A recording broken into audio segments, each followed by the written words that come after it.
Hey, Fremont.Church, Pastor Ty here with some missional equipping and encouragement for you in the middle of your week. And today I'm actually going to talk about the church itself, the model that the church follows after. And here at FCC, we're following after something called the hybrid model or the new church model. And if we're going to talk about something that's new, we should probably talk about something that's old or the thing that came before it. In Discipleship Pathway, we like to call this the predominant church model or the traditional church model. It relies heavily on a weekend gathering or service where the church gathers together and does a few different things. They worship through song and prayer. They might learn together through a sermon, maybe learn about some announcements about events happening in the church, and then maybe even practice some sacraments like baptism or communion together. And then you go out from that place and then you come back on Sunday or Saturday and do it all again. This traditional church model, while it feels very current because that's what we have around the country and around the world, is actually pretty old. It was founded back in the Roman Empire when Christianity became the official religion of the Roman Empire. They needed big spaces and amphitheaters to gather all of Rome's citizens, and so that's the real base for how we got to the church model that we have today. Before then, though, churches and Christians were actually meeting together in houses. They were meeting together, studying the letters of the apostles, praying together, worshiping together, but it was all done in smaller groups in houses. Now, these two church models kind of combine together to make the new church model that FCC is striving after, we call the hybrid model.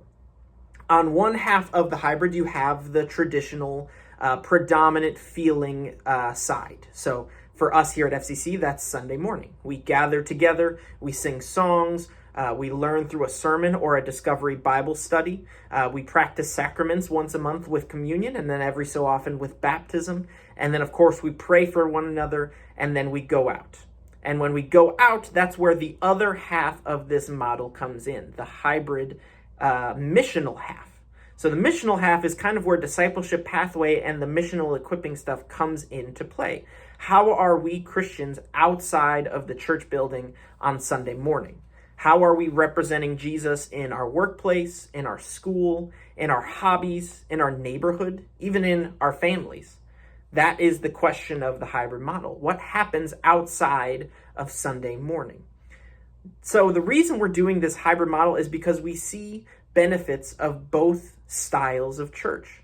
For example, back in the ancient house churches, you would have a real sense of community and family. You would have the ability to get to know each other very, very well, pray for each other in specific ways, and care for each other's needs in tangible, real ways. You can do that in your missional communities. You can care for one another. You can pray for the people in your life very specifically because you know what's going on. You've been walking through it with those people even.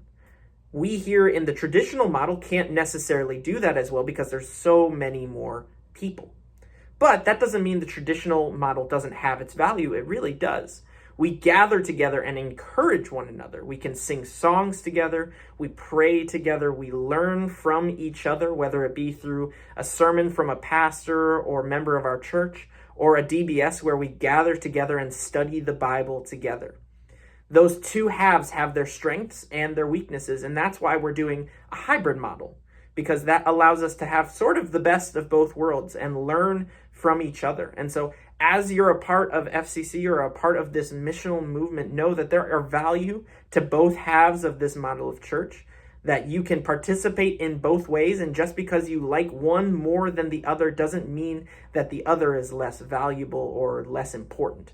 We're called to be Christians 24/7, not just here on Sunday morning or not just during our work days. We're called to be Christians and represent Jesus well throughout our entire lives. And one of the things that as the worship pastor, I really focus on with this hybrid model is, what does Sunday morning actually mean? Why do we gather together? If the traditional model has its own weakness, maybe we should just switch to the hybrid or the missional model. I don't think that's necessarily the case. You see, in the traditional model, what I envision is it's a place to be refueled, recharged, and then sent out very intentionally. Sunday morning, you can gather with other believers or other neighbors or friends and learn and hear and be encouraged by what God is doing in their lives. Maybe you have a prayer request that you need specific prayer over from the elders or the pastors or the prayer team. That's something that you can bring on Sunday morning. Or maybe you just have some questions. You're still trying to figure out what this missional thing can look like in your life. Sunday morning and the traditional half of our model is a great way to be equipped and learn how you can be a part of what God's doing in your life. And then we go and be the church. That's how we end almost every Sunday here at FCC, is with those words, go be the church. Church doesn't end just because the songs are over on Sunday morning. The church exists throughout all of Fremont, the Bay Area, and beyond. We're called to be the hands and feet of Jesus, be the church. And so while we might call this building here at Fremont Community Church the church, really the church is us. The church is the people. And so go and be the church is the other half of our hybrid model, the missional side. Go be the church. And then Sunday morning comes back around. If you're free and available, we would love to have you come back and tell us how that went. Encourage us. Maybe share a prayer request so we can be praying for you. Ask a question if you have them so that we can try our best to learn together, grow together, and be faithful to Jesus together. And then once again, go be the church.